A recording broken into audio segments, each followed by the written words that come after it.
En nombre de Dios y la patria, se abre la sesión.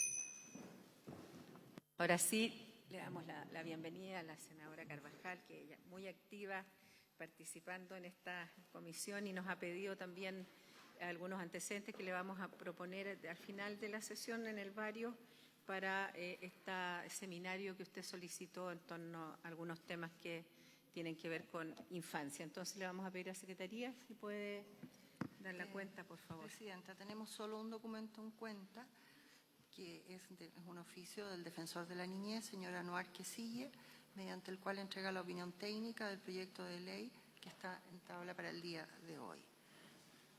Luego tenemos que continuar con la tabla, que es para continuar con el estudio de las indicaciones presentadas en el proyecto de ley sobre armonización de la ley 21.302, 20.032 y 21.430, que está con urgencia calificada de suma.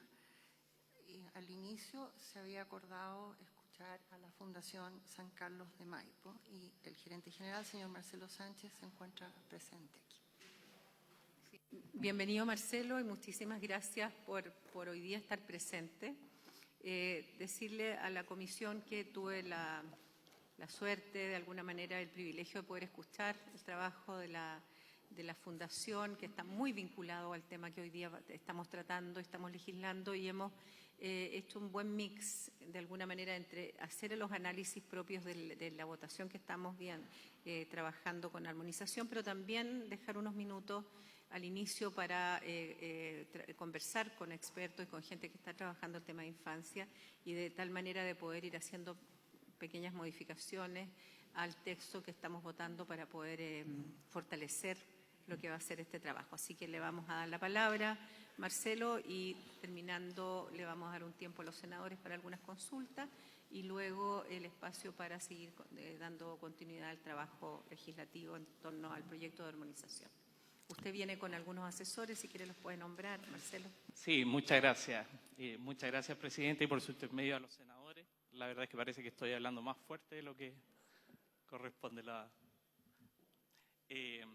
Vengo precisamente con profesionales del área de la incidencia y también del área de desarrollo de la Fundación. Nosotros somos una fundación que ha estado relacionada con la discusión de la institucionalidad de niñez desde hace mucho tiempo. Hemos participado en las discusiones tanto de la creación de la Subsecretaría de la Niñez, de la creación de la Defensoría, de la creación de los servicios y también, obviamente, de la Ley de Garantías. Y en virtud de ello es que también es importante consignar que somos una fundación que tiene cerca de 30 años de historia vinculado a los procesos hoy día más preventivos, buscando llegar antes y dejar de llegar tarde en la política pública. Y por lo mismo nos parece importante hacer un diagnóstico previo a este proceso de armonización que es muy relevante para que puedan efectivamente la institucionalidad de niñez ser efectiva desde la protección administrativa, desde la protección que se le tiene que dar en los espacios preventivos, pero también en la tutela judicial. Y por lo mismo... Perdone, te voy a interrumpir. Básicamente, primero para saludar a nuestro senador, Juan Luis Castro, que está presente, que es parte integrante, y lo otro, decir que esta presidencia ha estimado necesario hacer este trabajo siempre de inicio, porque hay mucha gente que ve esta comisión, que le interesa. Y siempre cuando hay datos y hay personas que trabajan por años, como ustedes 30 años en este tema de infancia, es importante para la ciudadanía y para mí particularmente, tengo que decirlo, que la sociedad en su conjunto empiece a entender y a comprender que no estamos hablando de temas menores y que lo que hagamos hoy día por la infancia va a ser gran parte de lo que el país sea en unos 20 años más, sin duda. Entonces, todos los recursos humanos y financieros que se destinen para hacer mejor las cosas son muy útiles y necesarios, pero el dato, el día a día lo tienen ustedes. Solo por eso es importante aclarar el por qué hemos ido pidiendo que vengan personas expertas a exponer. Muchas gracias, senadora. La verdad es que efectivamente si uno hace un recuento histórico de lo que ha sido la tramitación de las leyes de niñez, claramente la necesidad y la relevancia de la armonización surge porque la técnica legislativa que se utilizó para la tramitación de las últimas leyes de niñez que dieron la separación de los servicios de protección especializada, reinserción y finalmente la promulgación de la ley de garantía, hicieron que el proceso fuera inverso al que a lo mejor técnicamente habría sido el adecuado, entendiendo que había una serie de contingencias de carácter político que ameritaban que se avanzara en la definición de la nueva institucionalidad y dejando para el final lo que iba a ser esta ley marco, la ley de garantía. Pero eso trae evidentemente consecuencias donde finalmente fueron dejadas la definición de posterior reglamento, instructivo, de alguna forma orientaciones técnicas y estándares de regulación que quedaron en manos de la tramitación de 22 reglamentos que estaban relacionados con la ley del servicio. Por lo tanto, evidentemente es necesario observar cuáles han sido las consecuencias en materia de implementación que ha llevado la implementación del servicio en ese orden. ¿Y por qué es relevante? Porque hay una serie de cuerpos legales que están asociados a la legislación tanto del servicio como a la ley de garantía que requieren una expresión reglamentaria consistente para poder hacer efectiva la gestión que tiene el servicio. No es menor, y acá voy a referirme a algunas de las conclusiones derivadas de la Comisión Investigadora de Implementación del nuevo servicio, donde se establece efectivamente la necesidad de resguardar elementos dentro del reglamento y dentro de las mismas orientaciones técnicas para que el servicio pueda funcionar adecuadamente. Por otra parte, también la potestad reglamentaria y su consistencia con la ley del servicio recae en la Subsecretaría de la Niñez y evidentemente esto dentro de un sistema de protección integral de la niñez requiere que los organismos que devienen en la potestad administrativa y la tutela judicial estén extraordinariamente coordinados. Evidentemente la implementación del sistema de protección integral es una realidad que es paulatina, que es gradual, que sin embargo tiene incidencia directa respecto de la provisión de servicio y oferta del servicio en la medida de que al no existir hoy día una implementación efectiva de los programas preventivos, una implementación efectiva de la potestad administrativa, nos encontremos con una mayor cronificación que termine derivando en un aumento sostenido de la demanda que tiene que atender el servicio. Si hace 4 o 5 meses atrás estaban entrando al servicio alrededor de 15.000 niños mensualmente, hoy día estamos hablando de cerca de 20.000. Y eso es tremendamente relevante porque requiere, por cierto, una mayor urgencia. Tú tienes una presentación. Sí, recién me acabo de enterar que no estaba siendo proyectada, pero a ver si la podemos proyectar. Sí, porque cambia bastante con la gráfica. Ahí está. Vamos para adelante porque... Sí, es la que viene, ¿no? Sí, démosle nomás. Cuidado y vivir en familia. Ahí está. Entonces, un poco para entender cómo se ha ido dimensionando la realidad de la implementación del servicio, es poder entender que la armonización nos permite avanzar desde un enfoque de protección hacia un enfoque de derecho, especialmente desde la lógica del derecho al cuidado. En el mes de marzo nos correspondió ir a la Corte Interamericana de Derechos Humanos para entender los alcances y la interrelación del derecho al cuidado frente a una consulta que hizo el Estado de Argentina, entendiéndolo en las 3 dimensiones del cuidado: el derecho al cuidar, el derecho a ser cuidado y el derecho al autocuidado. Desde esta lógica, cuando hablamos desde lo que concierne a esta comisión, que es básicamente la realidad de las familias, entendemos que el derecho a ser cuidado por parte de los niños y al ejercicio del cuidado por parte de las familias es fundamental.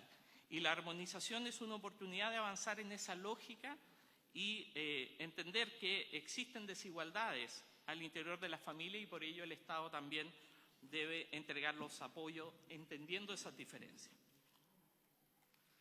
Los estándares internacionales han sido claros respecto a la obligación de los Estados para proveer una mejor condición al derecho a vivir en familia. Y por eso mismo que en distintas directrices el Estado ha sido claro en que los cuidados alternativos deben propender a sistemas de acogimiento familiar. Las directrices 21 y 53 de Naciones Unidas sobre modalidades de cuidado alternativos dan cuenta de la necesidad de avanzar resguardando el derecho a vivir en familia. También las distintas comisiones que se han hecho en el año 2022, por ejemplo, el Comité de Derechos del Niño y el Comité de Derechos de Personas de Discapacidad, establecieron acuerdos sustantivos respecto de la obligación del Estado a apoyar modelos de acogimiento familiar y a entender que las alternativas de acogimiento extensas o ajenas deben ser apoyadas y recibir capacitación por parte del Estado. Recordemos que la visita del año 2018 del Comité de Derechos del Niño sostuvo graves y sistemáticas violaciones a los derechos humanos con consecuencia de muerte en algunos casos, y a una violación del artículo 9 de la Convención de los Derechos del Niño por no tomar el estado de resguardo necesario para garantizar el derecho a vivir en familia de los niños que habían sido separados por cuidados parentales.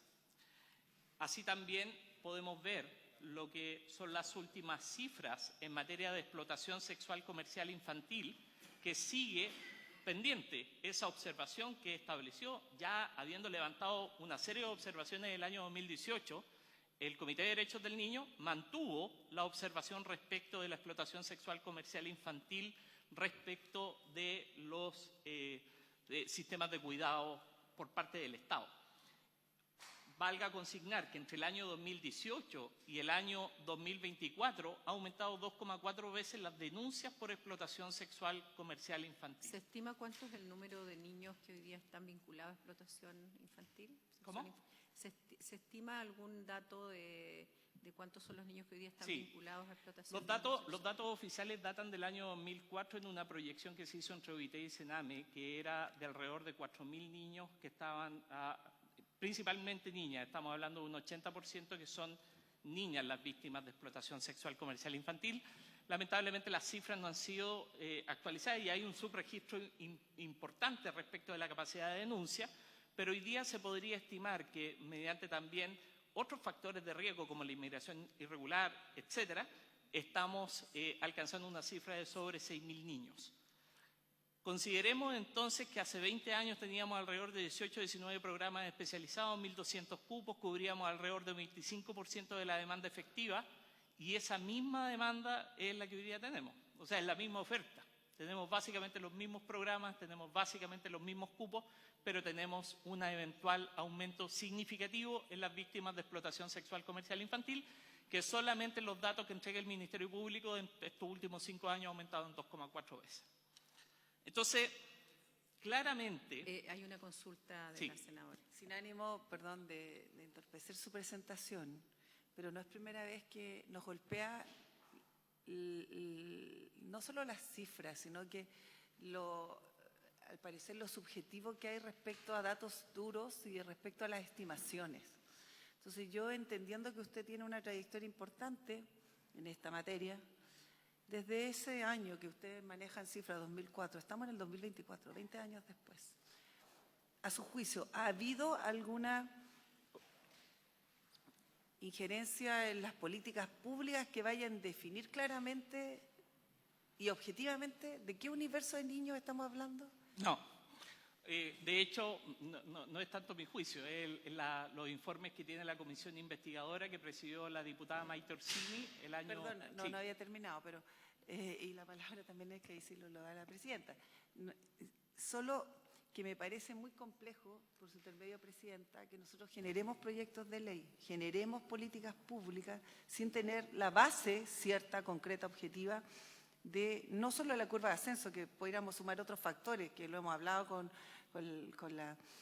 la subsecretaria, con el defensor, etcétera, sino la tendencia siempre al alza. Entonces creo que ese es un punto que a nosotros nos deja en un espacio muy desierto, porque cuando uno se enfoca en políticas, programas y orienta, el número es relevante a propósito hasta dónde vamos y tenemos el alcance de llegar en ese contexto, por cierto. Obviamente que siempre están primero los niños y las personas, pero lo numérico y lo objetivo, una política pública que quiere ingerir, debe tener claridad respecto a los datos. Eso es...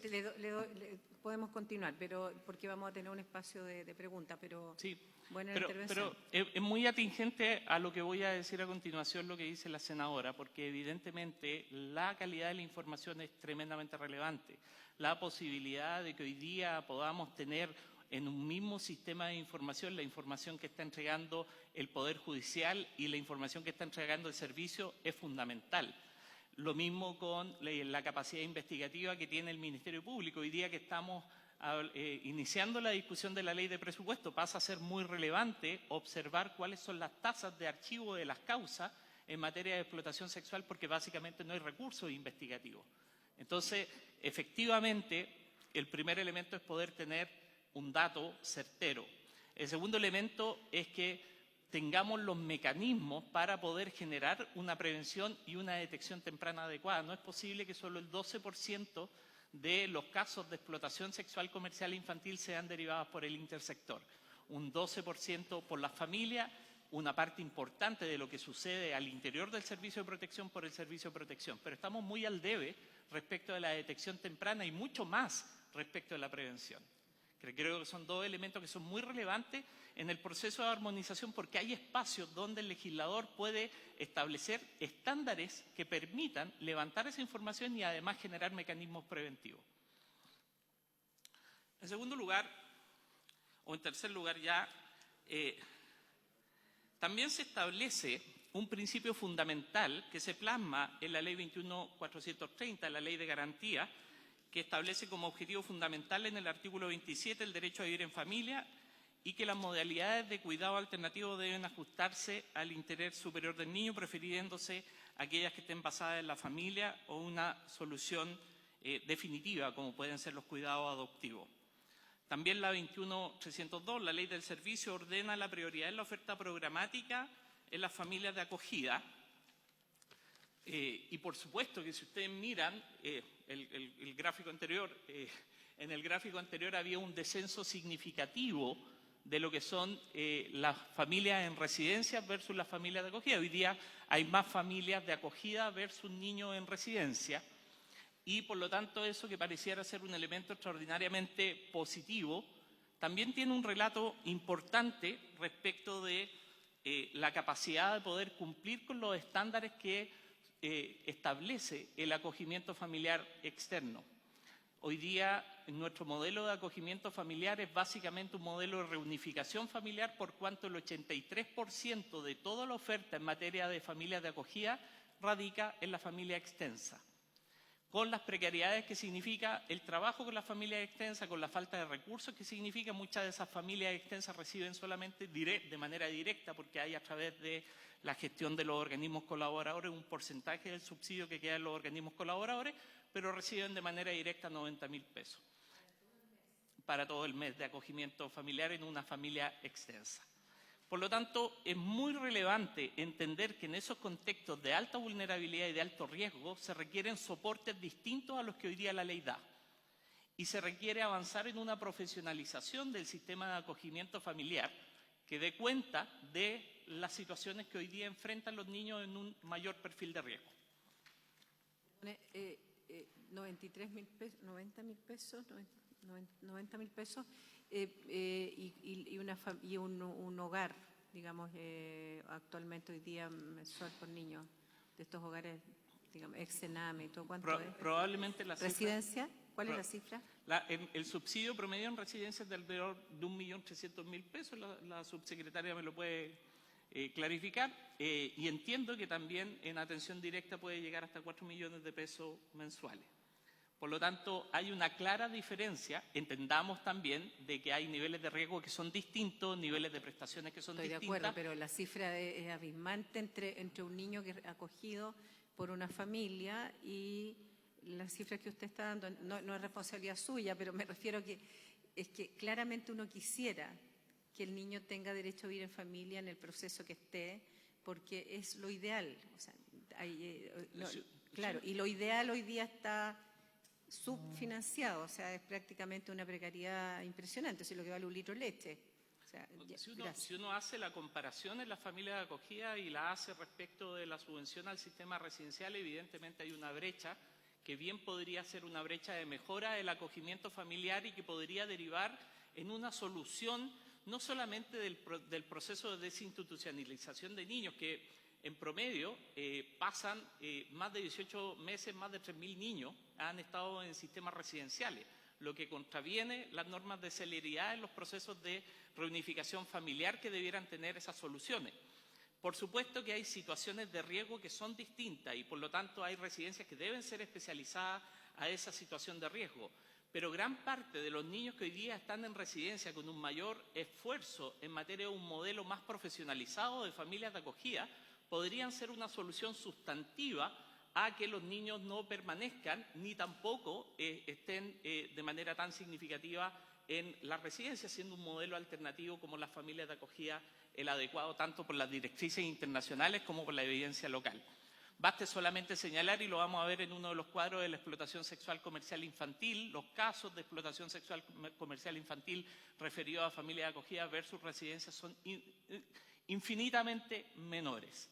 Y eso también da cuenta de que, por supuesto que son perfiles distintos, pero que podríamos buscar una solución en particular donde no podemos tener a niñas que están bajo explotación sexual comercial infantil en una residencia, por muy alto que sea el estándar de la residencia, y apuntar a desarrollar modelos de acogimiento familiar profesional como existen en otros países como Francia, Bélgica y Estados Unidos.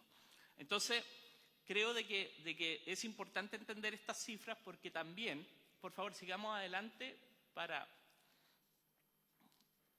solamente para indicar que en materia de cuidados alternativos, si ustedes miran, hemos visto que no obstante lo que dice la ley del servicio, lo que dice la ley de garantía, artículos 27, artículos 24, de promover la desinternación de los niños de 0 a 3, por los impactos que se genera en la etapa del desarrollo en que están los niños.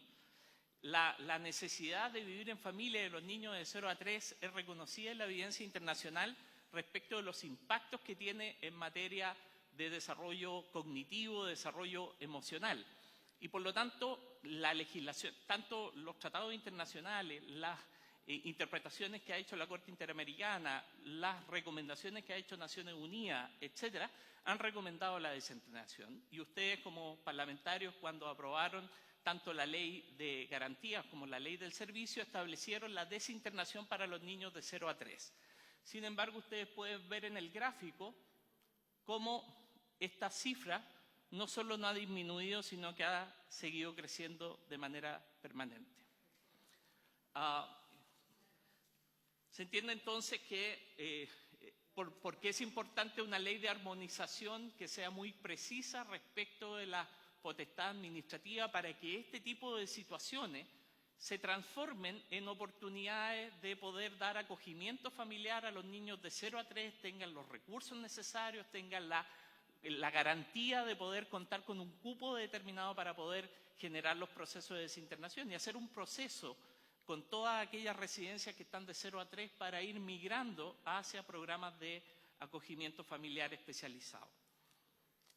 El proceso de armonización debiera tener como foco garantizar la existencia de oferta pertinente y suficiente en las distintas líneas de acción de protección especializada y en todas las regiones del país. Es decir, acá tiene que ver con la cantidad, tiene que ver con la realidad regional, esto tiene una expresión local, es muy distinto lo que pasa en Arica y Parinacota, lo que pasa en Antofagasta, lo que pasa en Biobío. Baste, por ejemplo, nuevamente remitir a las cifras de explotación sexual comercial infantil, donde esas regiones tienen un crecimiento sobre el 100% de las denuncias. Hay también, sigamos adelante, por favor.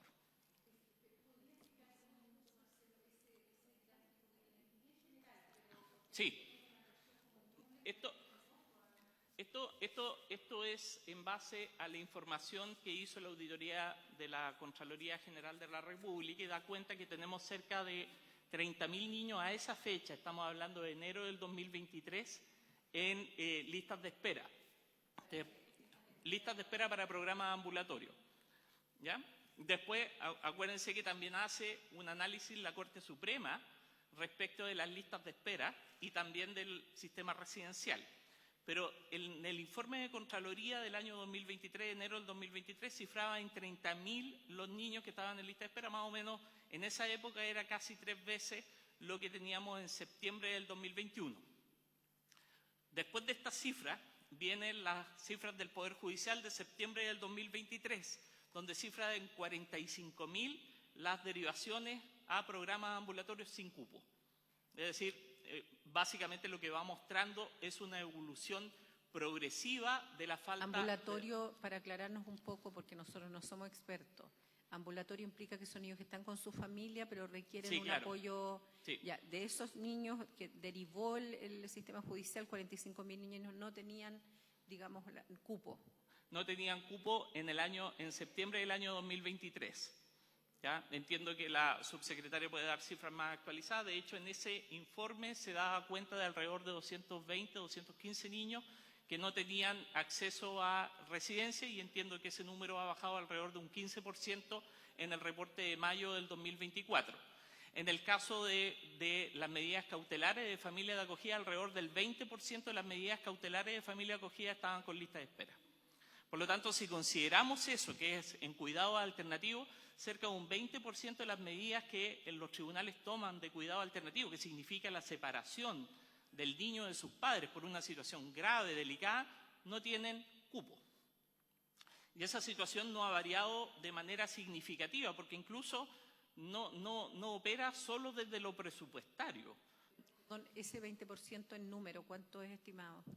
La verdad es que la Corte Suprema lo precisa como derivaciones a medidas cautelares. ¿Ah? No podríamos decir si corresponde exclusivamente a niños, y por eso es dentro de las diferencias que se da. El servicio ha reconocido alrededor de 45.000 niños también, pero la Corte lo señala del orden de los 67.000 cuando vino el ministro Pulgar a la comisión investigadora. Por lo tanto, ahí hay una cifra que tiene que conciliarse. Y tal como decía la senadora Carvajal, sí. claramente partimos por tener que definir una cifra precisa.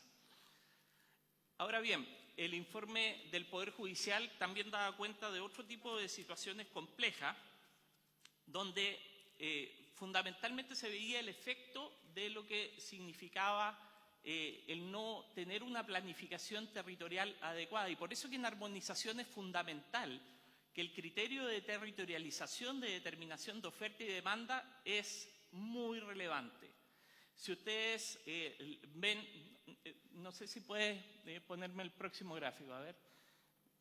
Sí, acá en este gráfico, si ustedes ven en términos generales, cuando hablamos de residencia, no pareciera, si solamente nos quedáramos con el total, no pareciera haber una situación crítica en materia de sobrecupo. Pues tendríamos 195 cupos disponibles. ¿Ah? Sin embargo, esa no es la realidad si uno lo analiza territorialmente. Y si ustedes ven, por ejemplo, en Santiago, en la región de Tarapacá, tenemos 103 cupos. En la región de Arica y Parinacota tenemos 29 cupos. En la región de Antofagasta tenemos 44. Estamos hablando de sobrecupo.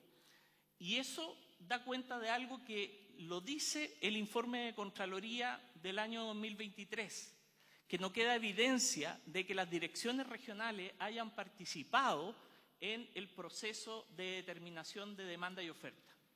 ¿Por qué? Porque claramente vemos que el sistema residencial está colapsado, no tenemos, en varias regiones no tenemos cupo, hay sobrecupos utilizados, sin embargo hay otras regiones que tienen cupos disponibles.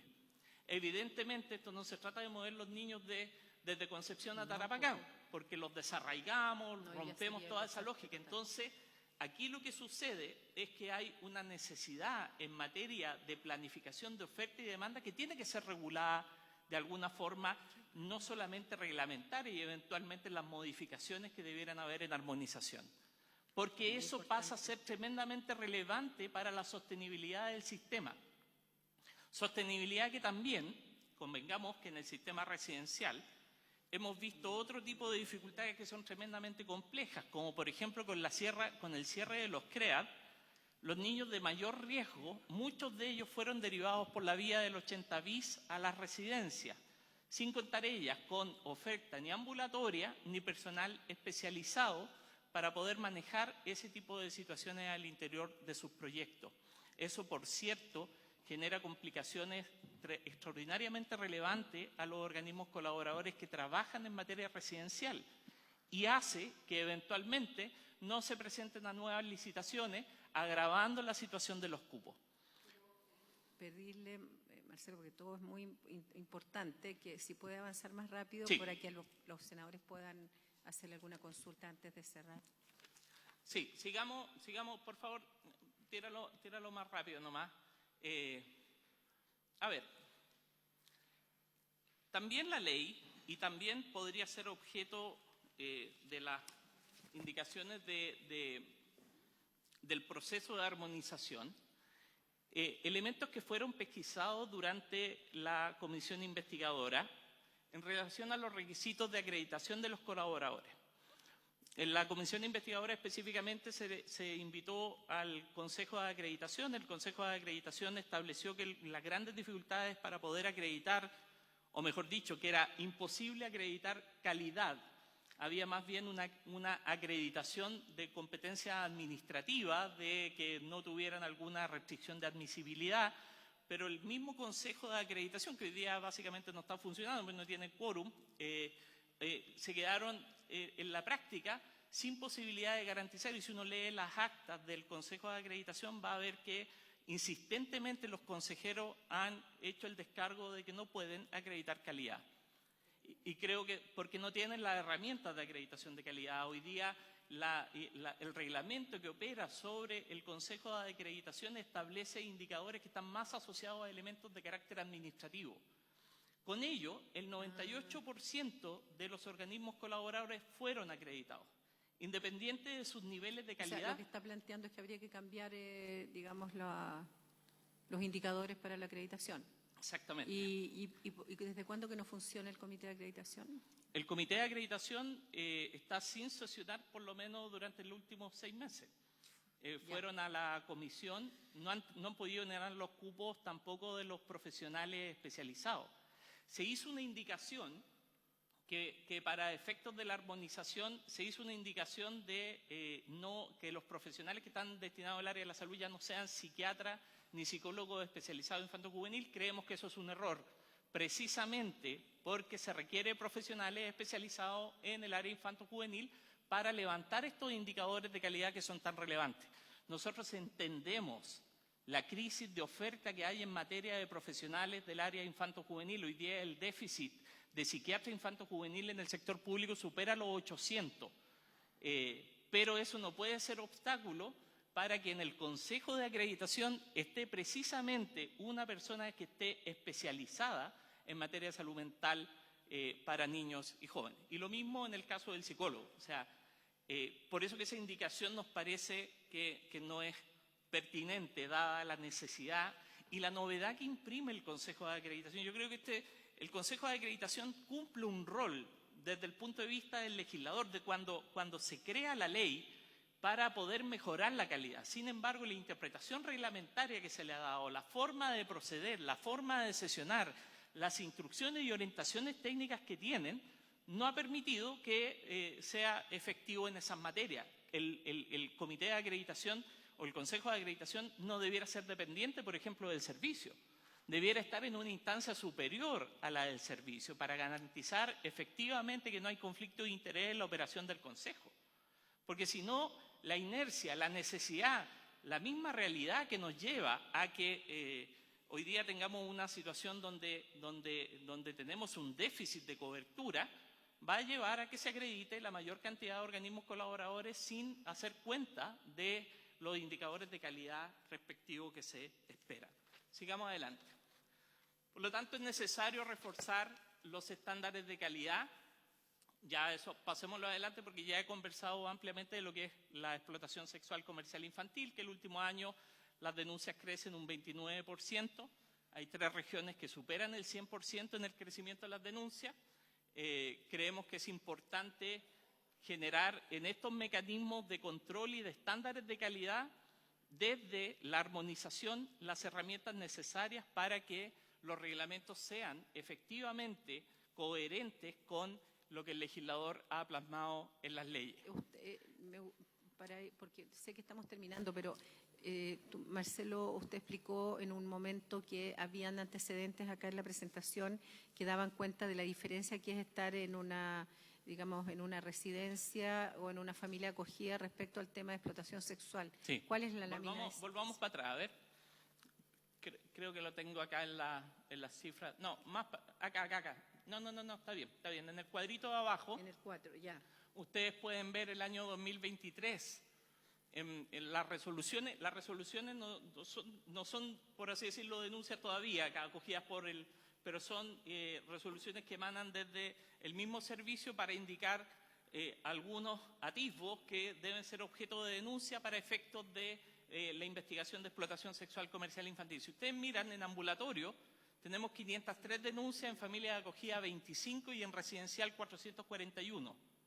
Vean la sobreproporción que tiene el sistema residencial, naturalmente, porque no es un sistema que debiera estar disponible para la explotación sexual. Cuando una chica llega con explotación sexual, trae toda la red desde afuera. Acá no estamos hablando de que la red se genere internamente, pero trae toda la red desde afuera y el contagio, entre comillas, con el resto de las niñas es tremendamente fuerte. Lo vimos, por ejemplo, en las residencias modelos que se hicieron en Viña, que terminaron quemadas a partir de las acciones de las redes de explotación sexual comercial infantil.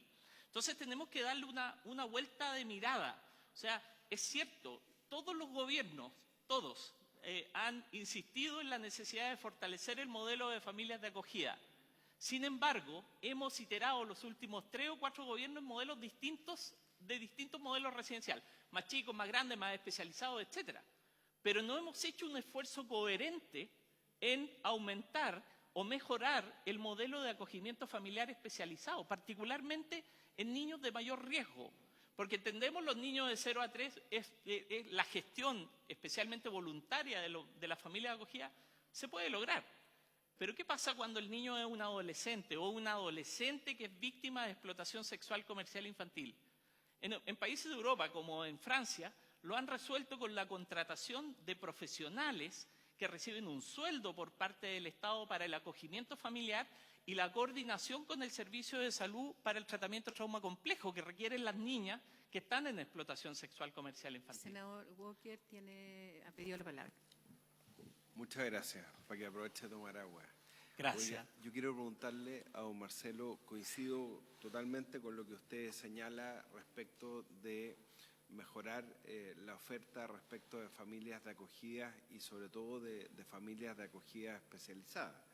Es lo que hemos tratado de propender en todas estas legislaciones, en la ley de garantías, en la ley que creó el nuevo servicio de protección especializada y desde luego en esta ley de armonización y lo que usted ha señalado respecto a factores a tomar en cuenta son muy interesantes. Por ejemplo, el tema de la territorialidad y la regionalización para los que representamos a una región entera, en este caso como la región de Coquimbo, es un tema muy relevante.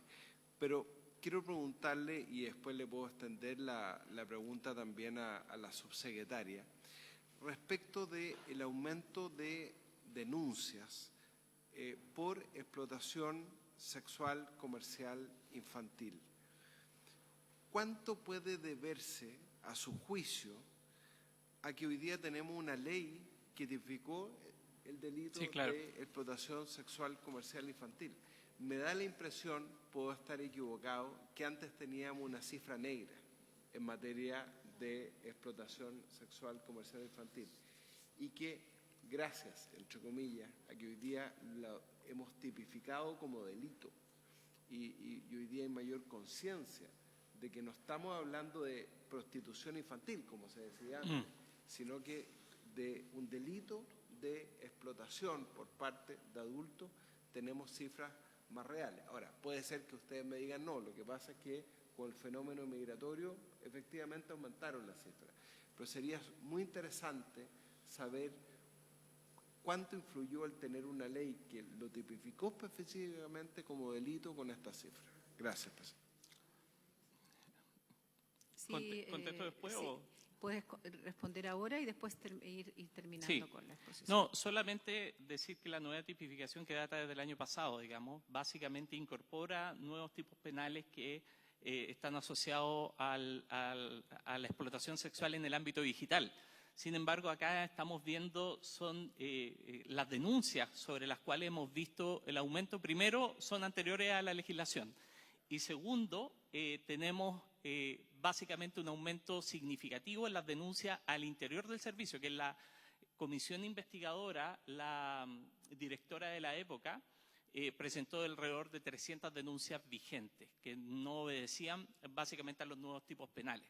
Por lo tanto, este es un fenómeno que va creciendo de la mano de la penetración del narcotráfico internacional, del crimen organizado, de los 16 grupos extorsivos que hoy día operan en el país.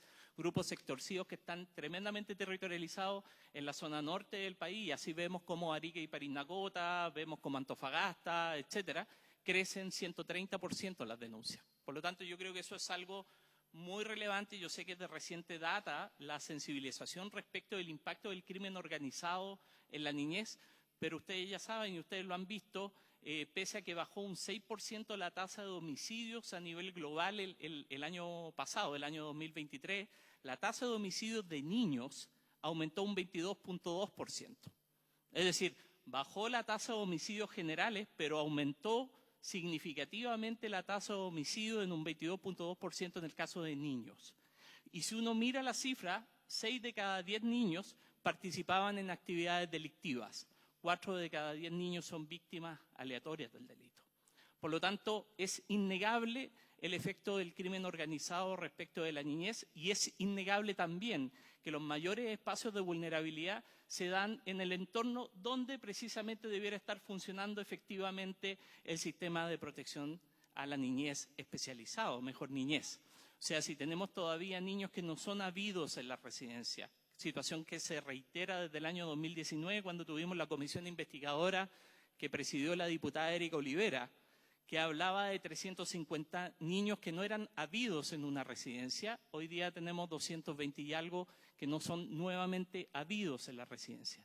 Ahí claramente está el grupo de niños que pueden eventualmente estar siendo reclutados por parte del crimen organizado, tanto en bandas delictivas como en redes de explotación sexual comercial infantil, que es el negocio base de los grupos extorsivos. Los grupos extorsivos, como el Tren de Aragua, por ejemplo, tienen dentro de sus fines operacionales, dentro de la provisión de servicios al narcotráfico, la venta de trata y la venta de explotación sexual comercial infantil.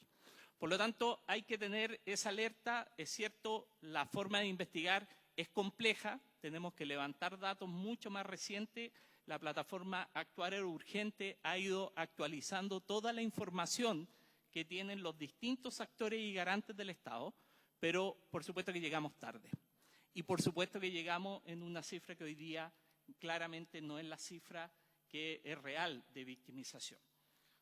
Por lo tanto, ya para ir terminando, por favor, sigamos, adelantemos un poquito más rápido para llegar al final. Siga para adelante nomás, sí. Ya hablamos de la especificación, ya hablamos del consejo de expertos. ¿Esta es la última? Sí, esta es la última. Ya, entonces, solamente, la verdad es que cuando uno comienza en un proceso de armonización y por lo tanto hay que ver distintas leyes y en esas leyes entender que la institucionalidad que está inmersa y que está sometida a ella debe dejar establecido que esos principios que orientan esas leyes se plasmen adecuadamente en los reglamentos y en las orientaciones técnicas, creo que nos abre un espacio para, como se dice en la construcción, hacer un as-built, mirar hacia atrás, qué es lo que está todavía acusando falta de protección a la niñez. Entendemos que hay un proceso de instalación del sistema de protección integral.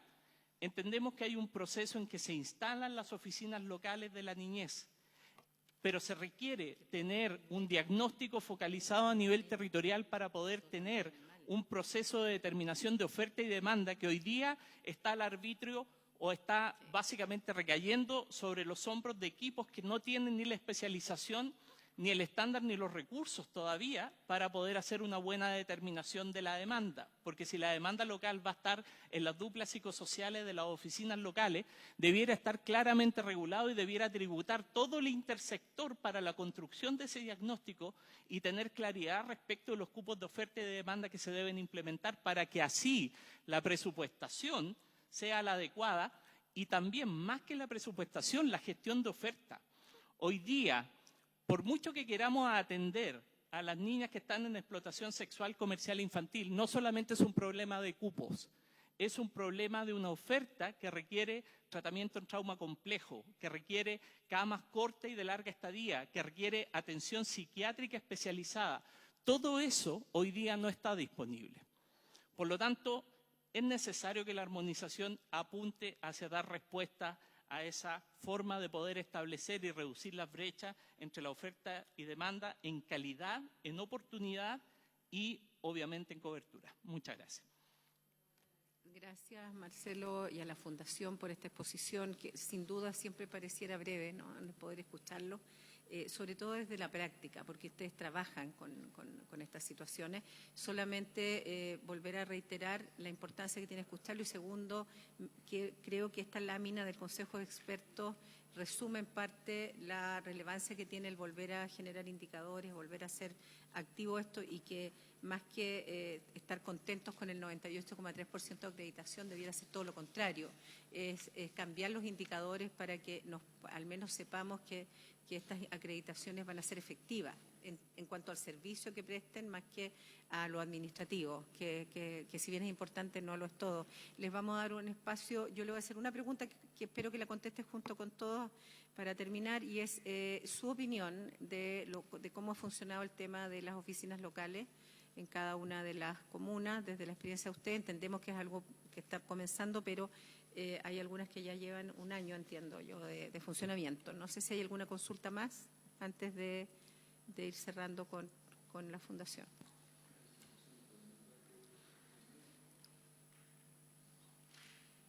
Senadora Carvajal. Sí, más allá de agradecer la presentación, por cierto, pero más allá a lo mejor de las observaciones que hacen, a su juicio, el proyecto de armonización cumple, de acuerdo a lo que ustedes han hecho, con los objetivos propuestos, genera que nosotros tengamos hoy día, lo que a mí me ocurre, la frustración de ver que la vulneración de los niños y niñas pareciera ser que siempre va en aumento.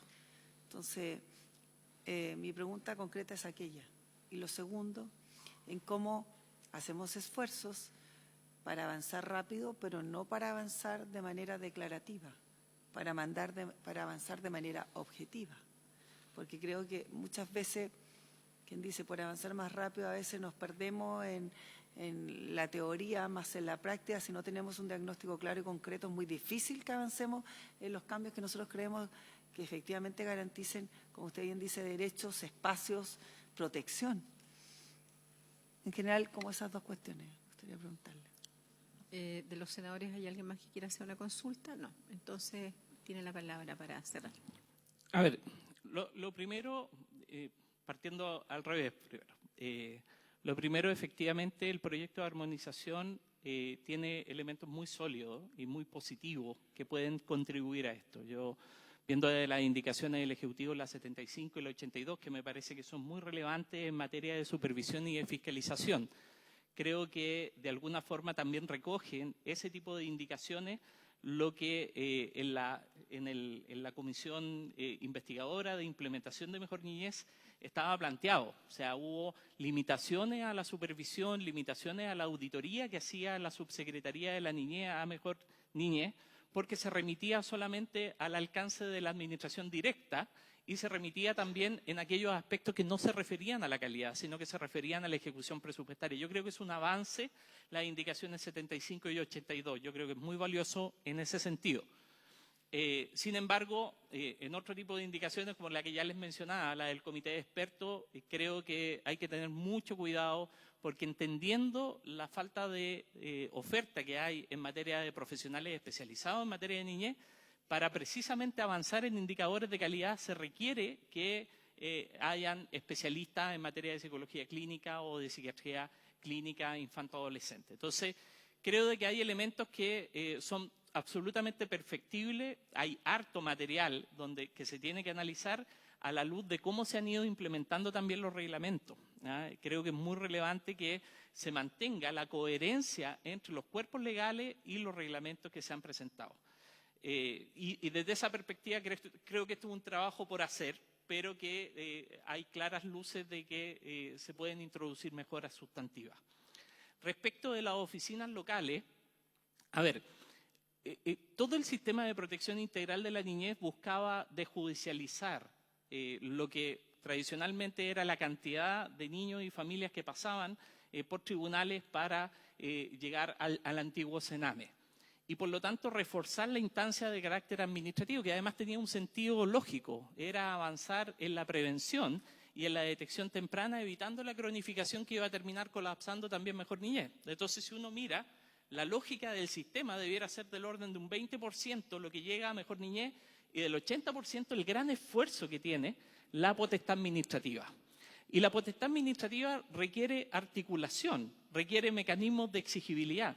El reglamento de potestad administrativa estuvo un año en trámite, que fue retirado y finalmente fue aprobado a principios de este año. Por lo tanto, no obstante de que se han ido instalando equipos, y afortunadamente, y acá no porque esté acá, un reconocimiento a la subsecretaria que ha habido una intensa instalación de oficinas locales desde el momento en que en las anteriores subsecretarias solamente habíamos quedado en 18, hoy día estamos con 190. Y por lo tanto ya hay duplas. Y esas duplas sí tienen incipientemente un reglamento de potestad administrativa vigente desde, si no me equivoco, desde marzo de este año. Sin embargo, se requiere oferta, se requiere que los dispositivos no solamente sean los del Chile Crece, el Chile Crece tiene que ampliar su segmentación objetivo.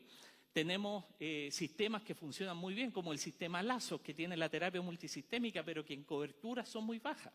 Tenemos 2.900 cupos en materia de cobertura para la terapia multisistémica para más de 30.000 niños que están involucrados en delito. Por lo tanto, hoy día, y sin considerar los inimputables, cuando uno considera alrededor de 2.900 también inimputables que se van para la casa. Porque ¿qué es lo que pasa qué es lo que pasó el otro día cuando un niño de Antofagasta fue investigado por un tema de homicidio y llega ante el tribunal lo manda para la casa porque lo manda al cuidado de sus padres o de su abuelito en este caso? Entonces, ¿por qué? Porque nos vamos a encontrar nuevamente que tenemos listas de espera que son 4 veces las que había el año 2021. ¿Cómo vamos a atender a ese niño? Y que además va a ser invisibilizado en protección porque va a requerir un tipo de tratamiento especial que sea similar al de la terapia multisistémica que está asociado a comportamientos delictivos. Entonces, la labor de prevención que tienen las oficinas locales es fundamental, porque si no hay buenos dispositivos preventivos en cada uno de los municipios, con cobertura adecuada para las distintas problemáticas que tienen los niños, lo que vamos a tener es una cronificación que va a hacer que se desborde hacia el servicio de protección especializada. Y si ustedes miran la evaluación ex ante y las evaluaciones ex post de los programas del Servicio de Protección Especializada Mejor Niñez y de los programas de reinserción, prácticamente ningún programa cumple los estándares de calidad que se requieren. Eso recientemente las publicaciones que hizo la DIPRES. Por lo tanto, tenemos mucho por hacer en materia de oferta, pero mucho más por hacer en materia de prevención. O sea, las oficinas locales tienen que tener disponible oferta con programas basados en la evidencia que garanticen resultados, no programas que no funcionen. Tenemos el 54% de la oferta pública de niñez con programas malos o insuficientes. Por lo tanto, ahí tenemos que hacer el cambio de estándar de oferta, el mismo cambio de estándar de oferta que se ve en la armonización. Cuando uno mira la ley del servicio, cuando uno mira la ley de garantía, se habla de un nuevo estándar de oferta de calidad. Pero eso tiene que traducirse en buenos programas basados en la evidencia, disponibles a nivel local, en calidad y en cobertura. Hoy día las oficinas locales no cuentan con esa oferta. Escasamente, y donde se están implementando, donde finalmente, si bien es cierto, dependen de la subsecretaría, hay una descentralización de la protección que va a ser resorte y responsabilidad de los alcaldes de alguna forma. Y donde finalmente las familias que no tengan cobertura van a demandar de su alcalde una respuesta. Y esa respuesta tiene que ser urgente. Y no lo digo porque en el diseño hay un diseño de años para implementar el proceso. Pero nos está ganando la batalla el narcotráfico, nos está ganando la batalla el crimen organizado. Está aumentando de manera sostenida el involucramiento de niños y adolescentes. Por lo tanto, los factores de riesgo se nos dispararon. Después de la pandemia tenemos las cifras más altas de abandono escolar, con 54.000 niños que abandonan año a año el colegio, cerca de 1 millón de niños en ausentismo crónico. Tenemos los indicadores más altos en materia de consumo de alcohol y otras drogas, pese a que bajaron durante el periodo de pandemia, van a volver a subir, particularmente derivados de otros tipos de drogas más adictivas y de bajo precio que están llegando a los niños. Tenemos las más altas tasas de victimización de niños en los últimos 2 años. Por lo tanto, estamos en una situación de emergencia que requiere una mayor velocidad incluso que la que ustedes como honorable Congreso determinó cuando tramitó la ley para impulsar las oficinas locales con dispositivos preventivos y con oferta adecuada. Bueno, agradecer, Marcelo, su exposición. Le vamos a pedir oficialmente que, dado que hay un comité técnico, que cuando justamente se vean estos temas, principalmente los relacionados con este comité de expertos y los indicadores de calidad, podamos evaluar en la tramitación el cómo mejoramos todos estos aspectos que son tan relevantes. Cerrar diciendo que la verdad es que cada vez que realizamos estas comisiones sabemos que estamos haciendo lo correcto, avanzando en la armonización, pero también queda, y tengo que decirlo, la frustración de que siempre tengo la sensación de que no llegamos a tiempo y que la cantidad de niños que hoy día requieren la ayuda del Estado por diferentes motivos es inmensa y nosotros no tenemos la capacidad de darles la cobertura y la calidad necesaria. Así que hay mucho que hacer, como usted bien dice, no podemos hacernos cargo de todo, pero tenemos que preocuparnos de dejar este proyecto lo más efectivo posible para que sea un cambio en el sistema como se está viendo. Así que agradecerles también el trabajo que llevan realizando por 30 años por la infancia. Eso sería. Le vamos a dar los contactos igual a los senadores por si alguno quiere vincularse con usted más directamente. Muchas gracias. Muchas gracias por su intermedio a todos los senadores, Presidenta. Gracias.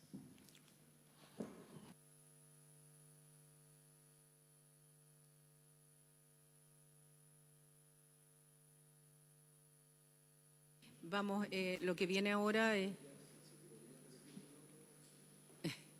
No. Sí, por supuesto, si usted está invitado. La segunda etapa de esta sesión es seguir avanzando con el proyecto y aquí toma la palabra la subsecretaria y sus asesores jurídicos. La senadora Carvajal quiere intervenir un minuto antes de dar inicio. Sí, bueno, yo coincido con lo que señala nuestra presidenta. Cada vez que uno se informa más, parece que se frustra más. La verdad es que no vemos un futuro muy auspicioso, más allá de lo que podemos, obviamente, y son nuestras competencias, y queremos generar lo más posible esa mancomunidad de esfuerzos para que esto avance más y más rápido. Pero hay 2 cuestiones que me quedan, por supuesto, dando vueltas y que me gustaría que nos respondiera la subsecretaria. Una de ellas, por cierto, ¿qué pasa con este comité de expertos y que a juicio no solo de la acreditación, sino de los espacios que tenemos que tener utilizados para poder avanzar en aquello? Y lo segundo, que suena tan frío y tan inescrupuloso, pero la contingencia y la demanda de niños para reclutamiento en materia de armas, de delitos. Aquí los delincuentes con este escenario están absolutamente, digamos, contentos, por decirlo de alguna manera, porque las cifras de niños que hoy día están en la calle con armas, que están en hogares no solo disfuncionales, sino que de una cantidad de conflictos, vulneración, son inimaginables. Porque no lo digo de otra manera, porque no tengo la cifra, digamos, pero me imagino que son cientos. Entonces, frente a ese escenario, por su intermedio presentarle a la subsecretaria, además está preguntar si este proyecto, por cierto, no va a venir a resolver eso, pero puntualmente, ¿en qué se hace cargo de eso? Y lo segundo, ¿por qué la urgencia? Yo puedo entender que es necesario compilar esfuerzos y me parece importante, pero ya lo dijo un experto, lo han dicho anteriormente, lo sustantivo no está resuelto. Entonces, frente a lo sustantivo, ¿cuál es la oferta que tenemos como Estado para garantizarle a los niños un avance más rápido? Yo sé que el presupuesto siempre es un tema, pero ahí está la decisión política. O sea, yo no me puedo sino sentir contenta cuando hay un esfuerzo normativo que es importante, que marca bases. Pero hoy día la carrera contra el tiempo es de tal magnitud que nos impone tomar decisiones políticas también más rápido. Y en ese contexto mi pregunta también, la definición del presupuesto del 2024, más bien para el 2025, ¿en dónde se centran estas temáticas y en dónde vamos a dar en algo avance más claro y sustantivo a estos temas? Eso, gracias. Subsecretaria tiene la palabra. Gracias, y gracias por las preguntas.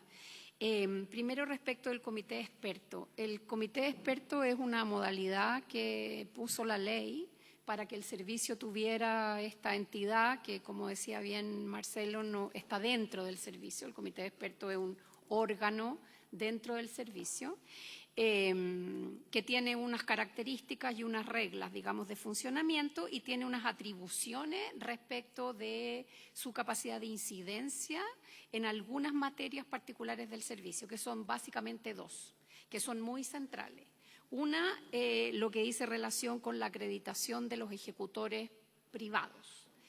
Y la segunda es que tiene que el comité de expertos hacer un circuito de revisión y de aprobación de algunos de los programas, particularmente de la oferta nueva. Esos son los dos roles que cumple este comité de expertos. El comité de expertos tiene unas reglas en términos de quiénes lo componen y a nivel de la reglamentación, digamos, de la ley, tenemos además un problema que nosotros esperamos poner en alguna indicación posterior, que tiene que ver con que no se reguló la suplencia del comité de expertos, distinto de la institucionalidad de reinserción social juvenil, que tiene la misma figura de un comité de expertos, pero que la ley le determina que hay suplentes y que por lo tanto nunca deja de tener quórum, dada la importancia que tiene.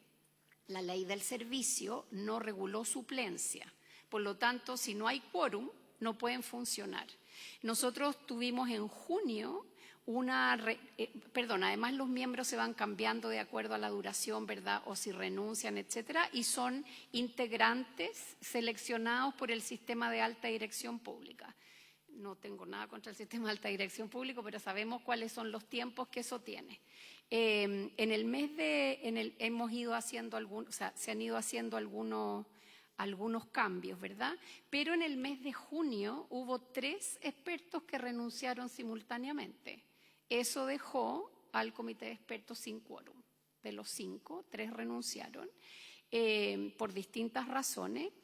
Se hicieron 2 procesos de concurso para el cargo de psiquiatra o especialista en infanto juvenil, los 2 desiertos, o sea, no hubo postulantes, digamos, que pudieran estar, lo que se constituye en un desastre. Nosotros hace un mes y medio, un poquito más de un mes, una semana, se le pidió a la alta dirección pública, al servicio civil, que por favor concursara los 3 cargos restantes todos juntos, de manera de no hacer un proceso por separado, sino que hiciera un proceso. Ese proceso está en curso, ya se cerraron las postulaciones, están en evaluación en este momento y de acuerdo a la planificación acelerada digamos que se le pidió el track más rápido a la alta dirección pública, vamos a tener en noviembre, en la segunda semana de noviembre, las ternas para poder decidir eso. Mientras tanto, estamos sin quórum desde junio, fines de junio, lo que no permite, digamos, certificar cosas, etcétera, porque no hay piso como para poder decir se generan suplencias, ¿cierto? Lo que se ha estado haciendo es haciendo todo lo que corresponde desde la vía administrativa. Entonces, una de las cosas que tenemos que, más allá de si se exige o no se exige el cargo de psiquiatra, nosotros estamos completamente de acuerdo con que tiene que haber un experto en esa materia, y es un experto tal cual dice la ley, que es un experto en el área de la salud, y idealmente la salud mental. Sin embargo, hemos tenido la situación de declarar desierto esto porque no hay interés en postularse a esto. Y básicamente porque estar acá también implica algunas otras restricciones. Las personas están contratadas no por tiempo completo, están contratados como externos, ¿verdad? Tienen una remuneración que tiene que ver con las sesiones de trabajo, etcétera, etcétera, pero tiene unos incompatibilidades, digamos, como para poder hacer otras cosas. Entonces ahí se genera y además, como muy bien decía Marcelo, el stock que tenemos de especialistas infantos juveniles es bajísimo. O sea, de hecho, las becas que tiene el Estado en el Ministerio de Salud para esta especialidad no se llenan tampoco. O sea, hubo creo 53 becas este año, de las cuales están llenas 48.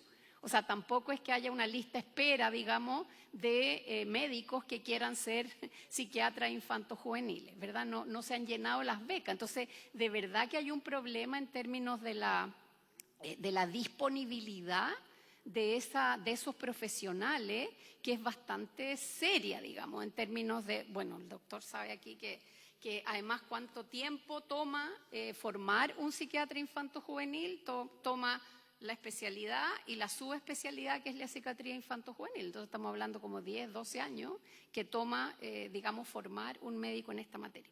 Por lo tanto, la decisión que se tomó fue dejarlo un poco más abierto a otros especialistas. Si llega, por supuesto, el psiquiatra infanto-juvenil, fantástico, pero no se puede cerrar ese proceso en esa materia. Entonces, por ahora estamos acelerando todo lo que se puede la resolución de los concursos. Se hicieron los 3 concursos juntos. Esperamos tener, de acuerdo al primer cómputo, digamos así, de postulantes, hay postulantes. Vamos a ver cómo pasa eso, el proceso de evaluación. Y eso debiera estar resuelto en noviembre, que es lo más rápido que se pudo hacer. Respecto del tema del ambiente y las características, digamos, lo que dice la senadora, que a mí me parece súper buen punto respecto de identificar que el ambiente en el que están viviendo, particularmente los preadolescentes y los adolescentes, específicamente en ciertos territorios, es un ambiente que es bastante amenazante en términos de las posibilidades de poder hacer incluso algunas tareas de prevención. O sea, hay que irse mucho más directamente a una prevención focalizada, que sea en los barrios, más que la prevención genérica en términos de comunicación preventiva. Precisamente por el ambiente que existe y qué sé yo. Nosotros hemos estado, y eso se conecta con la otra pregunta, nosotros como subsecretaría hemos estado participando en el Comité Proseguridad, en el Gabinete Proseguridad, que convocó el presidente, y lo hemos estado haciendo desde una perspectiva súper específica que tiene que ver con analizar la situación de los homicidios a los niños en los últimos 5 años, y eso nos ha llevado también a analizar la situación de una montonera, digamos, perdón que lo diga de esta manera, de un número bastante grande de niños que tienen factores de riesgo que podrían conducir a una situación, digamos, de potencial homicidio, tanto de que produzcan el homicidio como que sean víctimas de ese homicidio. Sí es importante señalar que el 25% de los niños que resultaron, digamos, que son víctimas de homicidio en los últimos 5 años corresponde a violencia intrafamiliar, no corresponde a crimen organizado y ni digamos, a ese tipo de delitos, corresponden a violencia intrafamiliar, y esa cifra ha ido subiendo también. Por lo tanto, tenemos un factor que es un factor bien importante en términos de poder atender esa situación desde el punto de vista de la violencia familiar. Y tenemos otro 20-25% que tiene que ver con violencia entre pares, de personas conocidas, aunque no sean. Por lo tanto, nos queda una situación ahí en que no todo se refiere al crimen organizado, hay una parte que se refiere a eso, y lo que estamos haciendo es generando un programa, una modalidad de atención a esa situación que viene en el presupuesto el próximo año, a propósito de lo que la senadora planteaba. Podríamos en algún momento, si la comisión se interesa, conocer los detalles de ese análisis y la propuesta que estamos haciendo del análisis de una modalidad que se llama prevención de violencia letal, que es en el fondo lo que estamos empezando a trabajar ahora desde mañana. Perdone Desde el si 1 de la octubre interrumpo, tenemos... pero aprovechando que Sí. usted nos está ofreciendo esto, acordar hoy día la posibilidad de que el próximo lunes partamos con Sí. una exposición en detalle del presupuesto de la subsecretaría, que me parecería lo lógico a partir de los temas que estamos tratando. ¿Sí? Así que si están todos de acuerdo. Si me permite, Presidenta, creo que también sería importante, a propósito de la pregunta de la senadora Carvajal, es poder también mirar con alguna detención los incrementos en el aumento de Mejor Niñez del Servicio de Protección Especializada. Básicamente por lo siguiente, porque hay 3 iniciativas en ese presupuesto nuevo, en el presupuesto del próximo año, que se refieren a lo que se estaba planteando acá. Uno es poder incorporar, y hay algo en el proyecto de armonización que lo permite y lo facilita, una perspectiva territorial a la contratación, digamos, a la estimación de brecha y a la contratación de los servicios que tienen que ocurrir territorialmente. Hoy día, lo dijo Marcelo en su presentación, hoy día la cobertura, es decir, la oferta, se hace por programa. Y así está prevista, ¿verdad? Que es programática, y así está prevista incluso en la ley del servicio, ¿cierto? Está prevista como cupos o plazas que son programáticas. Hay una indicación que habla más bien de la proyección territorial. ¿Qué significa esto? Significa que nosotros tenemos que ser capaces de organizar la provisión de servicio por un territorio, que es un territorio que en nuestra opinión tiene que estar asociado a un tribunal. O sea, que el tribunal, con las comunas que componen ese tribunal, dado que la atención de los niños es una combinación administrativo-judicial, debiera digamos, organizarse la oferta de todos los programas simultáneamente en ese territorio de manera de poder dimensionar mejor. Primero, porque los niños pasan por más de un programa. Y hoy día uno podría tener programas con distintos cupos y un niño pasar por un programa y no poder pasar por el otro porque los cupos no cuadran. Entonces, esa es una primera cosa que viene en el presupuesto del próximo año, de manera de poder ir territorializando, y la indicación que hay acá ayuda bastante en eso. Lo segundo es que el presupuesto también da cuenta de una mayor flexibilidad en la forma y unos recursos adicionales en la forma de poder hacer el cuidado alternativo residencial. Eso significa volver a mirar, que ya lo tenemos terminado, incorporar el tema del trauma complejo en la forma de intervenir, y no solo la desprotección, sino que el trauma complejo de los niños, que hace que las características de los niños sean completamente distintas y el tipo de tratamiento o de atención sea distinta, y por lo tanto existen en el presupuesto algunos recursos para flexibilizar el tamaño de las residencias e incluso avanzar en cuidado alternativo, digamos, en familias de acogida especializadas, más de la lógica de lo profesional que de lo otro. Vienen esas cosas en el presupuesto, tenemos que trabajarlas con harto cuidado, porque no es que los recursos hayan aumentado todo lo que se necesita, pero por lo menos existe la flexibilidad para mover líneas de trabajo, etcétera, etcétera. Yo creo que con esas medidas, y lo podemos presentar con el director en la próxima reunión, más allá de los montos, es simplemente, creo yo, es mostrar, por supuesto, los montos, pero mostrar también cómo el presupuesto debiera permitir esta flexibilidad, incluso territorial. Como para poder avanzar algo, igual a lo que estamos convocados, le damos la palabra a la senadora Carvajal. Solo decir que es muy importante para esta comisión, que tiene que discutir el presupuesto, también observar dónde pueden haber algunos déficits, considerando que habíamos conversado el tema de las glosas en torno al tema de los gobiernos regionales, porque es algo que también está viendo la subsecretaría. Senadora Carvajal, y luego le damos la palabra nuevamente a la subsecretaria.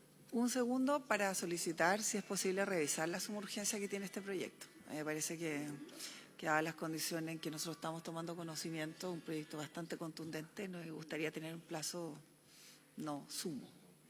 Y lo segundo, echo de menos, subsecretaria, la posibilidad de ingerir comunicacionalmente sobre estos temas.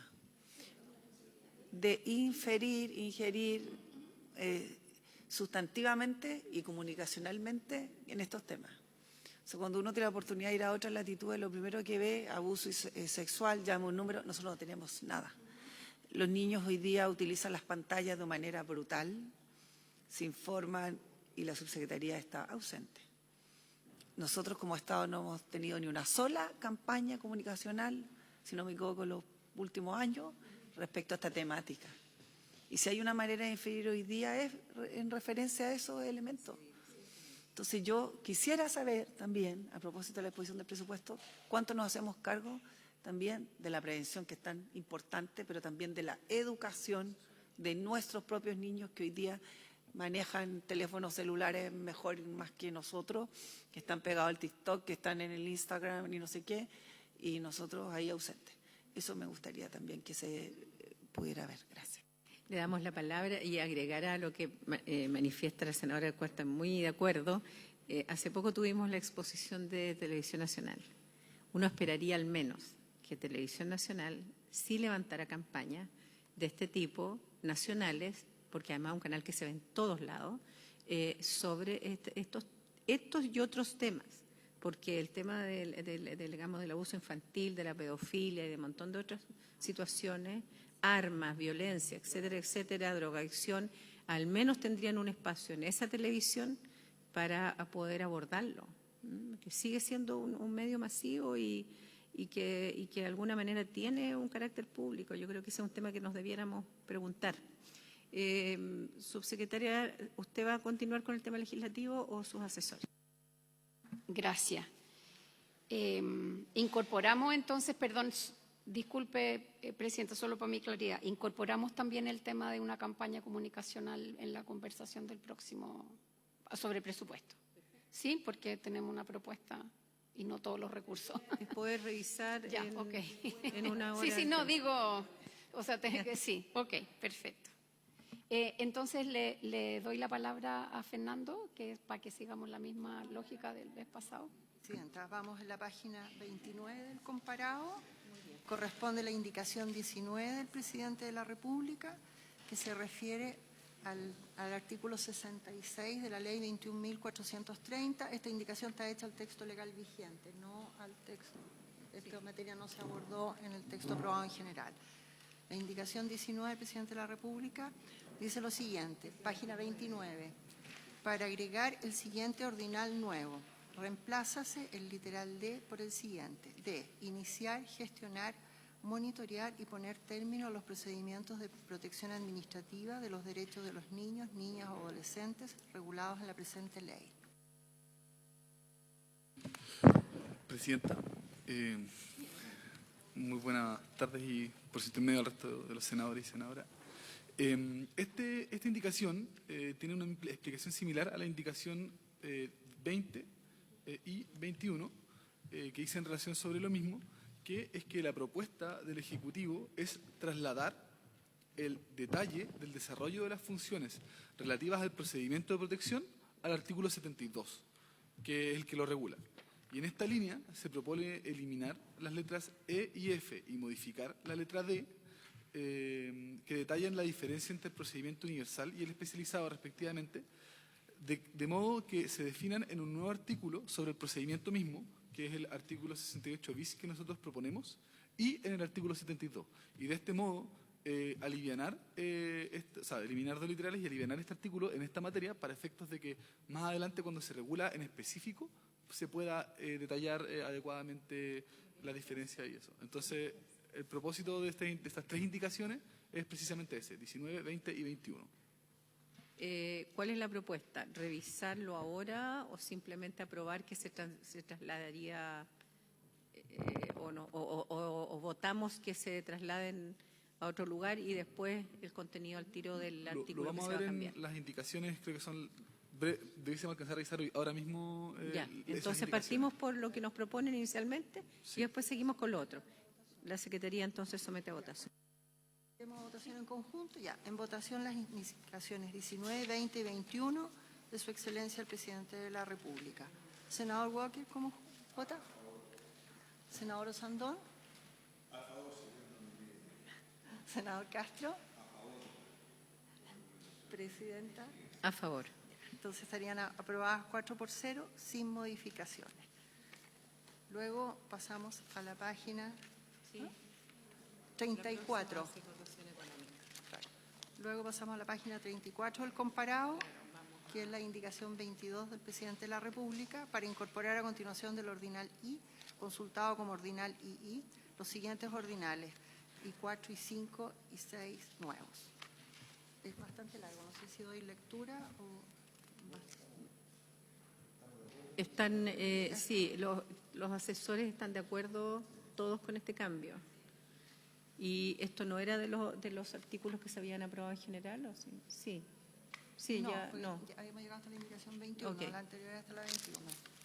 Entonces, la aprobado 4-0. Así es. Luego viene la indicación número 23, página 37 del comparado, encabezamiento, indicación número 23 de Su Excelencia el Presidente de la República para intercalar a continuación de la expresión literal I la frase que ha pasado a ser literal G. Es formar en atención a lo Ejecutivo. recientemente aprobado. O sea, este es un cambio de referencia de literal I a literal G, Ya. en precisión de lo recientemente Perfecto. aprobado. Entonces, por votación, aprobado 5-0.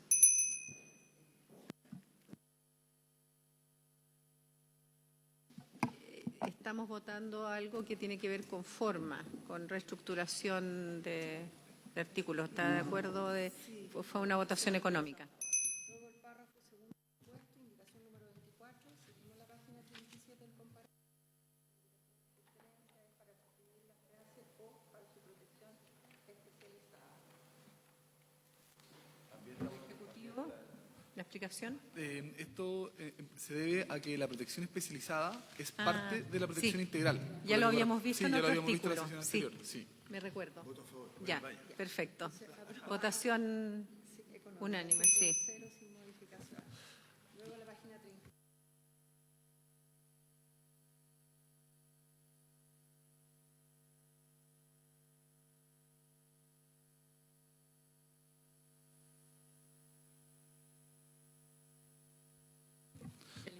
Es formar en atención a lo ya aprobado. Ya, entonces votación económica nuevamente. 5-0. Es que dijo que dejaba el voto. Ya. Luego pasamos a la página 39 del comparado, ordinal nuevo, indicación 26 de Su Excelencia el Presidente de la República, para incorporar a continuación del ordinal X el siguiente ordinal nuevo. Incorpórase el siguiente inciso final nuevo. Un reglamento expedido por el Ministerio de Desarrollo Social y Familia determinará los procedimientos detallados en las oficinas locales de la niñez. Deberán seguir en el cumplimiento de sus funciones, en particular el procedimiento para la apertura de procesos de protección administrativa, para la adopción de medidas de protección y para la derivación de casos a los tribunales de familia, de acuerdo con lo dispuesto en los artículos 71 y 72, los que en todo caso deberán respetar las garantías de un debido proceso y todos los derechos de los niños, niñas y adolescentes. Sí, senador Walker.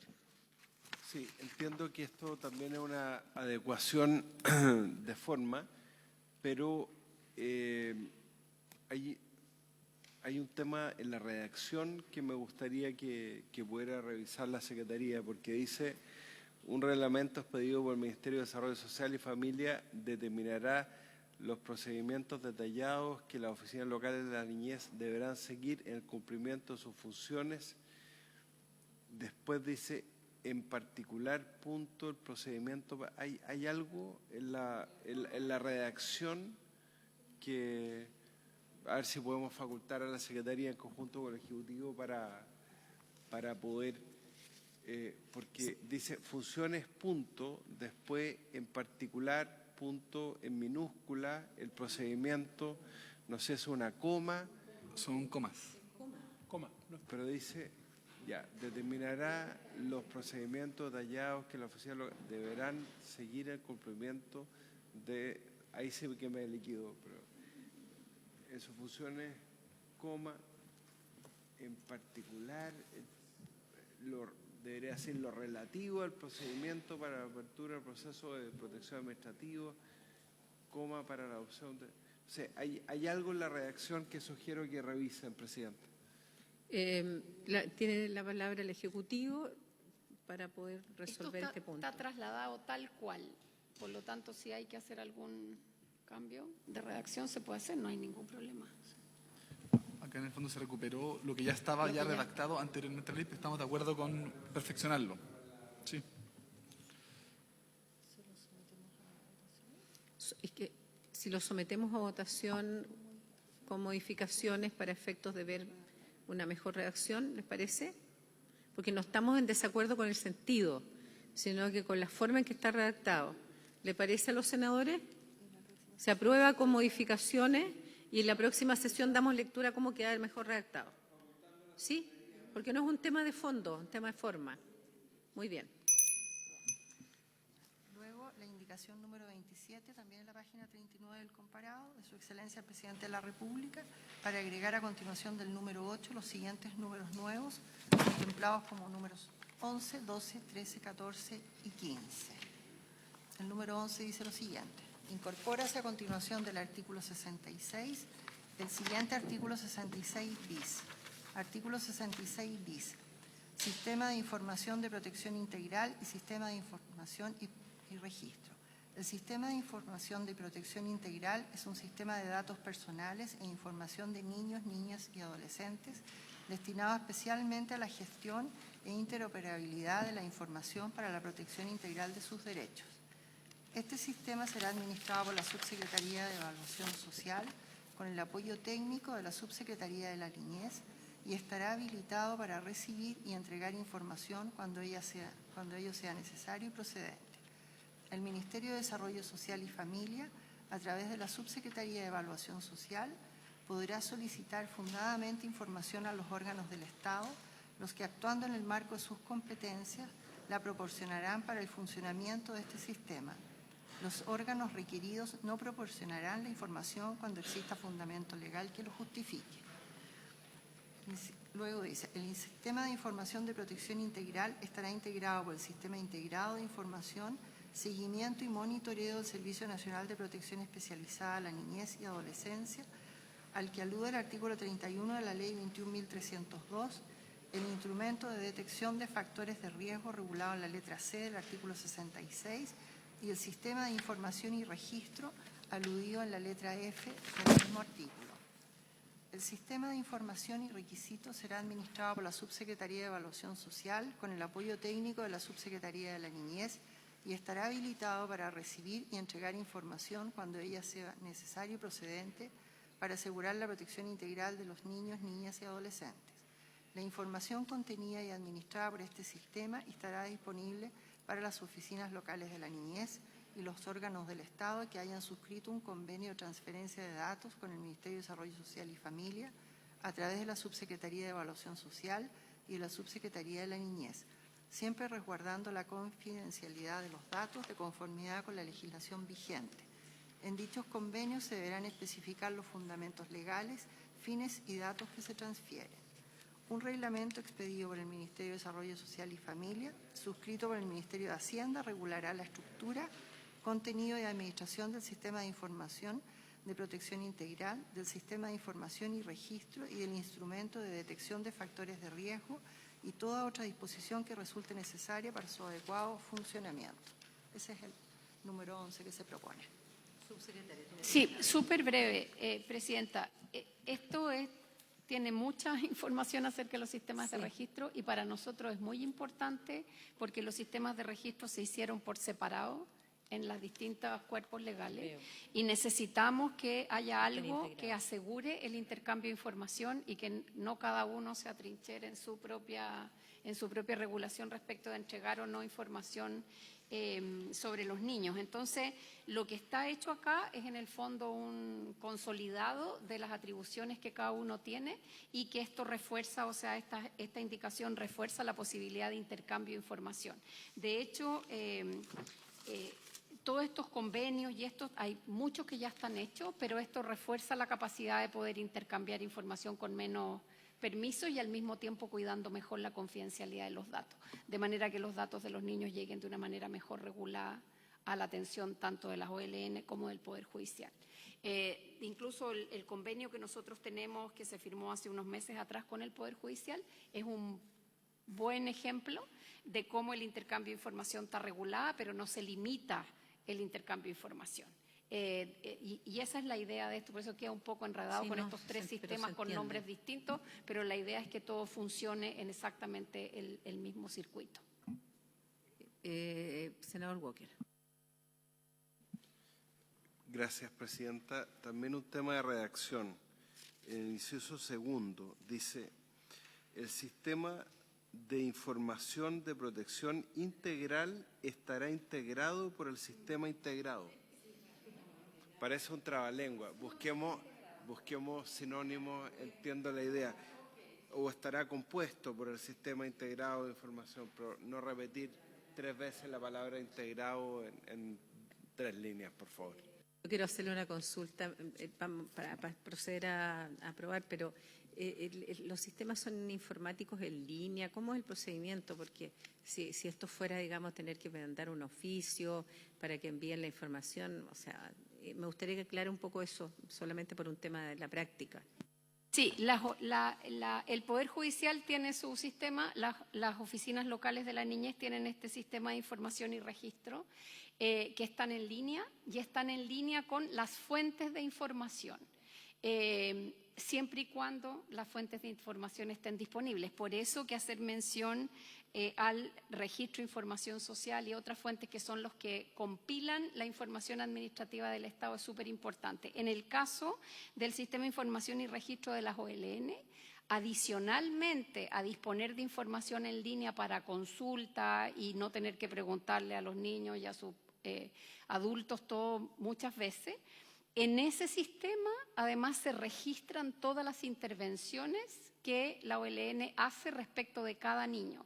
Y ese sistema está organizado por RUN, por identificador único de un niño, que es la diferencia con el sistema de información del servicio, que va a haber que hacer algunos cambios porque el sistema de información del servicio está organizado por proyecto. Y dentro del proyecto el niño. Entonces, se atiende a un niño, el sistema tiene que ser actualizado en el sistema informático. Así es. Ya. Así es. Todo en línea. En el caso de las OLN, la OLN consume información administrativa y provee su propia información para que se cambie el gestor de casos y está todo el expediente del niño ahí. Muy bien. El número 12. Procedemos a... es con todo. Es con todo, claro. El número 12, en la página 42 del comparado, señala: elimínase en el inciso primero del artículo 67 la segunda oración, cuyo texto es el siguiente: si el niño, niña o adolescente se encontrare sujeto a una medida de cuidado alternativo, conocerá del caso la oficina con jurisdicción en el lugar de domicilio de la familia de acogida o residencia de protección, según fuere el caso. El número 13 de la indicación propone reemplazar la denominación del párrafo cuarto del título tercero por el siguiente: de los procedimientos de protección administrativos y judiciales y de las medidas de protección administrativas. El número 14 se refiere al artículo 68. El literal I: incorpórase en el encabezado del inciso primero, a continuación de la voz protección, la segunda vez que aparece la palabra administrativa. Y reemplaza, estamos en la página 43, reemplázase en el literal A del inciso primero la palabra vulneraciones por la frase amenazas y vulneraciones de derechos. Después 3I, intercálase a continuación del literal F del inciso primero el siguiente literal G nuevo, pasando el actual G a ser H. G: derivar al niño, niña o adolescente junto con su familia a programas ambulatorios del Servicio Nacional de Protección Especializada. Cuarta I, reemplázase en el inciso segundo la frase siga siendo gestionado por la Oficina Local de la Niñez competente y que ésta adopte respecto del mismo por la siguiente: que no sea derivado a la línea de acción de cuidado alternativo, podrá seguir siendo gestionado por la Oficina Local de la Niñez competente, la que podrá adoptar respecto de él. Quinto, reemplázase en el inciso final por el siguiente: en casos de urgencia, las medidas de protección administrativa señaladas podrán ser adoptadas de oficio por la Oficina Local de la Niñez en el plazo máximo de un día hábil contado desde que tome conocimiento del caso, sin necesidad de suscribir los acuerdos a los que se refiere el artículo 72 de la presente ley. El número 15, en la página 45 del comparado, Agrega a continuación del artículo 68 el siguiente artículo 68 bis. Artículo 68 bis. Del procedimiento de protección administrativa de derechos. El procedimiento de protección administrativa de derechos tiene por objeto preservar o restituir el ejercicio de derechos amenazados o vulnerados de niños, niñas y adolescentes. Para efectos de determinar la procedencia de un procedimiento de protección administrativa, se deberá tener en especial consideración la falta de reconocimiento o problematización de la situación por parte de los cuidadores del niño, niña o adolescente o la insuficiencia de recursos personales o familiares para abordarla. El procedimiento de protección administrativa podrá ser de tipo universal o especializado. El procedimiento de protección administrativa se entenderá como universal cuando el plan de intervención personalizado contemple una o más medidas de protección administrativas dirigidas a fortalecer el rol protector de la familia y asegurar las condiciones necesarias para el desarrollo de los niños, niñas y adolescentes a través de sesiones de intervención social y acompañamiento familiar, la derivación a programas, prestaciones, beneficios o servicios. El procedimiento de protección administrativa se entenderá como especializado cuando el informe de diagnóstico de protección especializada constate que se requiere una atención provista por la oferta del Servicio Nacional de Protección Especializada a la niñez y adolescencia. Le damos la palabra al Ejecutivo para que pueda dar una explicación de esta larga cosa. Esto tiene que ver principalmente con la necesidad de distinguir muy claramente lo que es la protección judicial de la protección administrativa a través de medidas de protección administrativa. La ley es muy genérica y le llama protección administrativa a un conjunto de procesos que no necesariamente son las medidas de protección administrativa más especializadas. Lo que se hace aquí es, en el fondo, poner en la ley aquellas cosas que se han ido definiendo a propósito de la definición del alcance y la profundidad que tiene la protección administrativa en, digamos, concordancia con la protección judicial.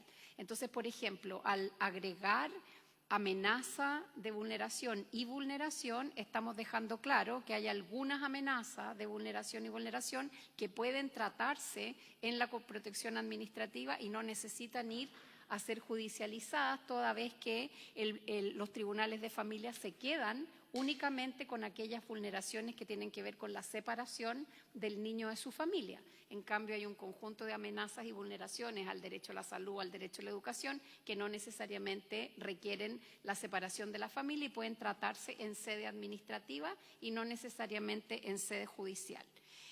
Por otro lado, la lógica que le hemos ido dando digamos, la normativa de protección administrativa especializada tiene que ver con que la protección administrativa puede partir por un proceso de intermediación, seguir con un proceso un poco más complejo en la medida en que la familia, ¿verdad?, está disponible para poder colaborar y cumplir con sus roles y poder recibir apoyo en eso, dejando las medidas de protección administrativa especializada para aquellas familias que no respondan a la protección administrativa más general y eventualmente tengan que tener una medida de protección que podría incluso llegar a los tribunales. Entonces, lo que estamos haciendo es, en el fondo, desagregar el nivel de complejidad de los casos y desagregar por nivel de profundidad que tiene la intervención, de manera que la oficina local tenga más herramientas para no poner en el mismo saco a un niño que no va al colegio con un niño que es abusado.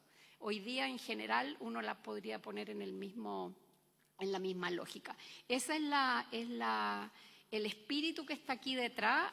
Así es como estamos orientando a las oficinas locales en la protección administrativa y nos da una fuerza, una fortaleza mayor ponerlo definitivamente al nivel de la ley y no dejar la ley tan general como está hoy día. Vamos a pasar a votación inmediatamente. Solo una consulta práctica. Una oficina local hoy día, ¿cuál es el equipo? ¿Quiénes son el equipo de los profesionales? De acuerdo a la ley, la oficina local tiene que tener una persona que es la que cumple la función de coordinación o coordinadora, que tiene que ser un profesional del área de las ciencias sociales con una serie de requisitos, y a eso lo acompaña un equipo multidisciplinario de gestores de casos. Esos gestores de casos también tienen requerimiento profesional. hay abogado, psicólogo, trabajador social. Y el número de ese equipo, el tamaño de ese equipo, depende de la comuna y depende en el fondo de la población infantil que tiene que atender. Nosotros tenemos el mínimo en una oficina local son 2 personas y aquí el máximo que tenemos ahora en comunas grandes como la comuna de Puente Alto, que están hoy día funcionando, como la comuna de Santiago, etcétera, etcétera, son alrededor de 25 personas.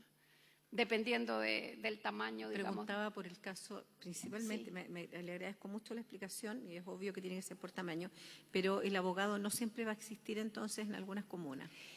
El abogado no existe siempre en todas las comunas, pero existe la posibilidad de la contratación de servicios jurídicos para las comunas más pequeñas. Una comuna pequeña puede no tener un abogado tiempo completo, medio tiempo instalado en el lugar, Pero puede estar a el consulta. plan de cuentas permite contratar servicios Una asesoría jurídicos. especializada. Exactamente. Incluso contratar un abogado para un caso en particular, sin tener que ser del staff. Claro, porque del las pequeñas grupo. comunas tienen Exactamente. abogados, pero tienen tantas funciones que difícilmente se hagan cargo de la infancia. Sí, no, exactamente, no son el abogado de la Fiscalía Sí. Municipal, sino Ni que de es la por Dirección eso. de La Control, modalidad porque- es o yo contrato un abogado, dependiendo por supuesto del Perfecto. volumen, los recursos, o tengo la posibilidad de contratar servicios jurídicos Entonces, personalizados. entendiendo bien el sentido de los artículos, sometemos a votación. Si están todos de acuerdo y sus asesores también, por unanimidad se aprueba todo lo que se dio lectura. Sí, Relativa al inciso sí, segundo de a redacción. esto de integrado. Sí, integrado.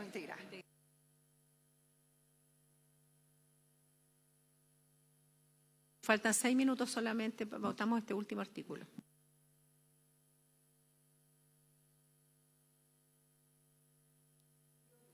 El presidente de la República para reemplazarlo por el siguiente, contemplado con el número 16 en el artículo 70. Agrégase en el inciso primero, luego de la expresión medidas administrativas, lo siguiente, por parte de terceros. Y reemplazase en el inciso primero la frase inciso primero del artículo precedente por artículo 68.